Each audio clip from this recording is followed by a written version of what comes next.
Hello everyone, welcome back to my YouTube channel English Edu Claz. Today let us dive into a fascinating short story called Poison by Ismat Chughtai. The story is full of mystery, drama and deep emotions. It explores themes of power, jealousy and hidden secrets. So let us get started. First things first. Let us talk about the brilliant mind behind the story. Ismat Chughtai was a fearless storyteller, a trailblazer in Urdu literature who dared to write about themes that many feared even to whisper. Born in 1911, she grew up in a male-dominated world but refused to let society dictate what a woman could think, say or write.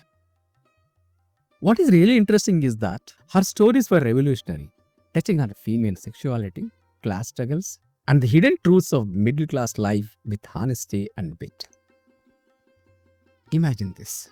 In an era when women were expected to remain silent, Chughta's bold words shook the literary world and challenged social norms. But here is a kicker. Despite criticism, she remained undeterred, saying, "I write about people I know or have known. What should a writer write about anyway?" And that is not all. She was not just a writer, but a filmmaker, screenwriter, and a pioneer who brought women's voices to the forefront in cinema. In recognition of her immense contribution to literature, the government of India honored her with the Padma Shri in 1976. Even today, her works continue to inspire generations, proving that words have the power to break chains and ignite challenge. At the end of the day, Ismat Chughtai's legacy reminds us that literature is not just about telling stories. It is about questioning, challenging, and reshaping the world. Before we get into the story, let me ask you something. Have you ever read a story where emotions like jealousy, hatred, or societal pressure felt as harmful as actual poison? Or think about this. How do people with the toxic relationships or situations in real life? Here is another angle to consider. Have you ever come across a story that challenges the idea of a perfect marriage or relationships? Okay, so to help you get a feel for the short story Poison before you read it, here is a quick rundown of the key characters.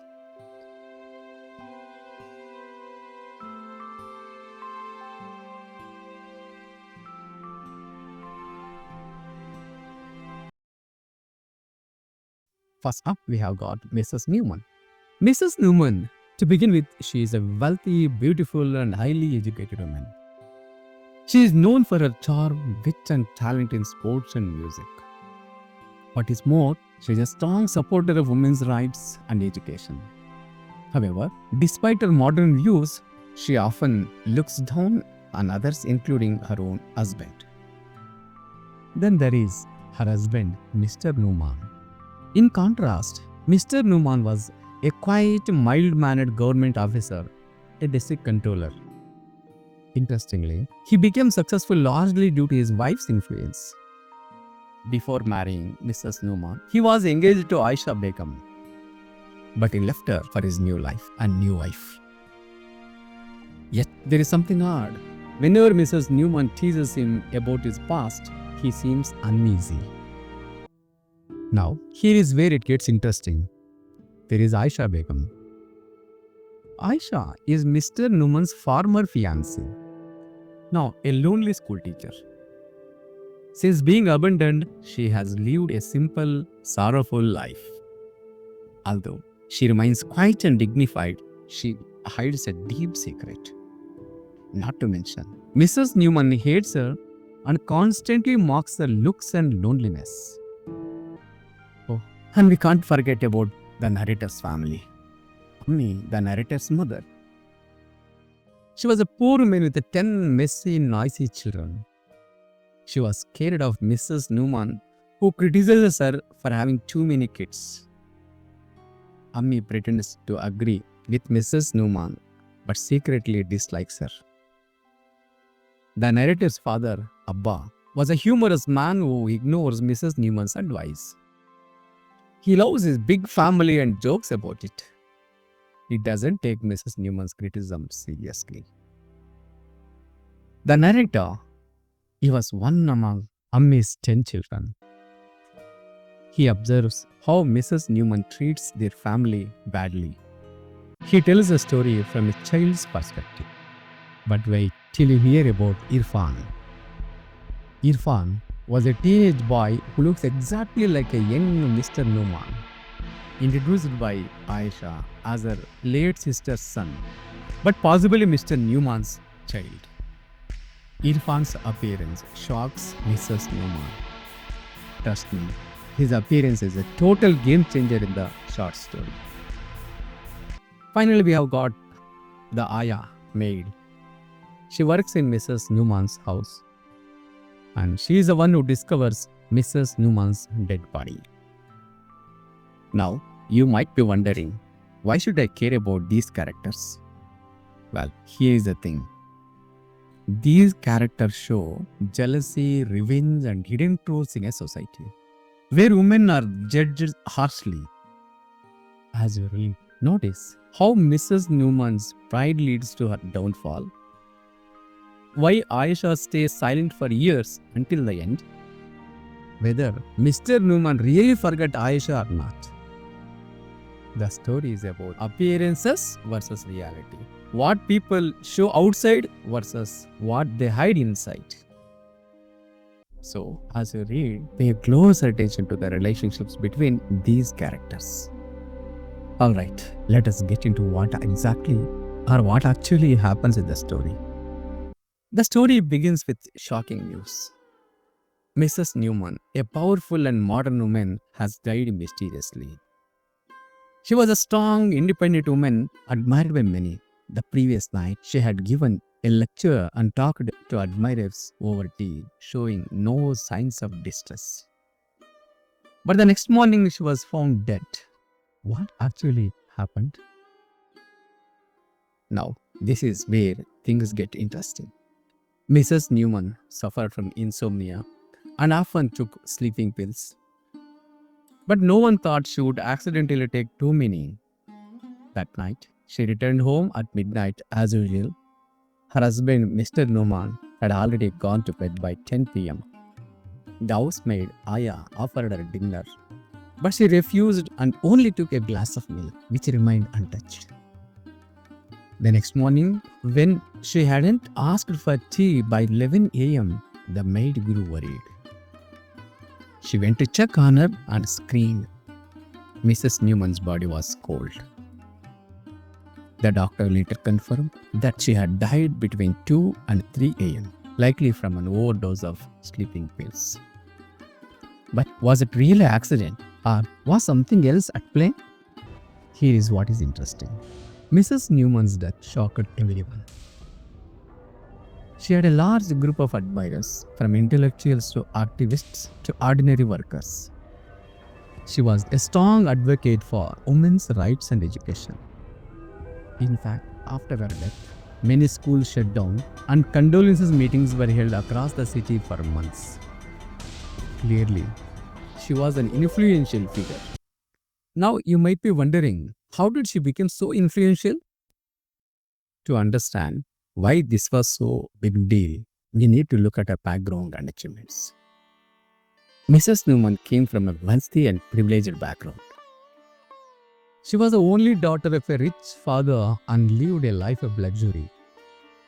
She studied at Rohini College and was not just beautiful but also multi-talented. She excelled in many fields: sports, music, and public speaking. She was a champion of tennis player, a skilled horse rider, and a swimmer, winning many trophies. She also played the sitar so beautifully that people compared her to the legendary Vilayat Khan. Charm and intelligence made her popular, and many writers praised her in poetry and stories. Interestingly, she even received a collection of love letters that became famous. Some believed she wrote them herself. Others claimed that heartbroken admirers took their own lives because she rejected them. Clearly, she was an extraordinary woman, but her life was not without controversy. During the rise of the Muslim League, She changed her political views and became a strong supporter of their cause. She was a fiery speaker and openly opposed the parda, the practice of veiling. She encouraged women to take an active role in politics and society. She was bold, opinionated, and unafraid to challenge traditions. But was she truly in control of her own life? But here is a juicy part of her. Her marriage to Mrs. Newman wasn't exactly lovey-dovey. Let us look about her marriage. Mrs. Newman married Mr. Newman, a quiet and unambitious man. He was not as strong-willed as she was, but thanks to her influence and her father's connections, he rose to the position of deputy commissioner. Many believed that without her, he would have remained just a school teacher. Before marrying Mrs. Newman, he was engaged to Aisha Begum, a simple, quiet school teacher. But he broke off the engagement after her parents died. Aisha never married and lived alone in the school quarters. She became a lonely, forgotten figure. This brings us to an important contrast: Mrs. Newman's life of power and privilege versus Aisha's life of silence and isolation. Here is a twist. Now, despite her progressive views, Mrs. Newman was not free from vanity. She often criticized poor, uneducated women for having too many children.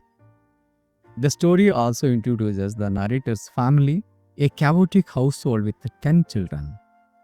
The mother, Ammi, struggled to manage them, while the father, Abba, enjoyed their wild energy. Mrs. Newman believed in family planning and once lectured Ammi on keeping the house clean and having fewer children. But Abba simply laughed at her advice and their family continued to grow. This difference in lifestyles highlights the contrast between Mrs. Newman's refined world and the messy, unstructured life of the narrator's family. Now, pay attention to this. Mrs. Newman often made fun of Aisha Begum, calling her unattractive and dull. She believed that if Mr. Newman had married Aisha, he would have never succeeded in life. However, whenever she joked about Aisha, Mr. Newman avoided answering. This raised suspicion. Did he still have feelings for Aisha? Mrs. Newman confidently dismissed these rumors. She believed her husband could never hide anything from her, but others whispered that he had married her not for love, but for her father's influence.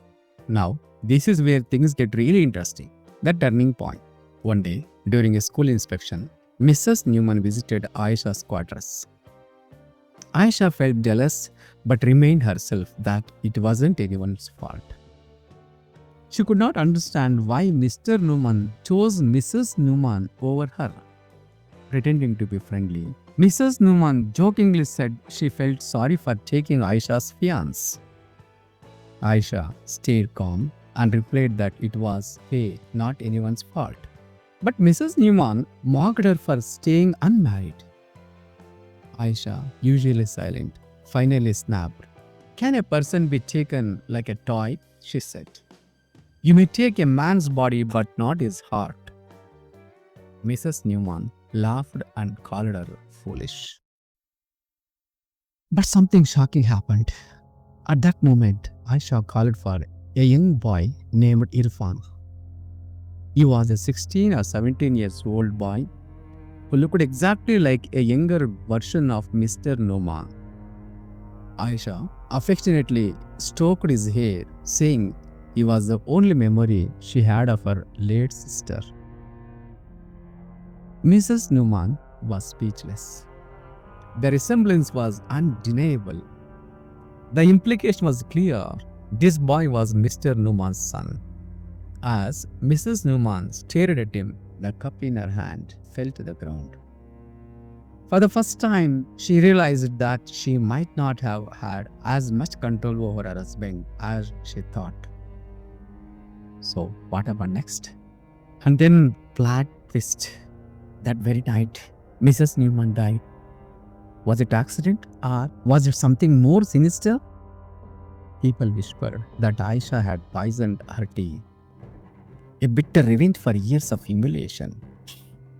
Though there was no proof, the suspicion remained. And that is where the title poison takes on two meanings. The physical poison that may have killed her, and the poison of her pride and cruelty that led to her downfall. So, what is the takeaway from all this? Ismat Chughtai's Poison is a powerful story about pride, jealousy, and hidden truths. Mrs. Newman was admired by many, but she also had deep insecurities.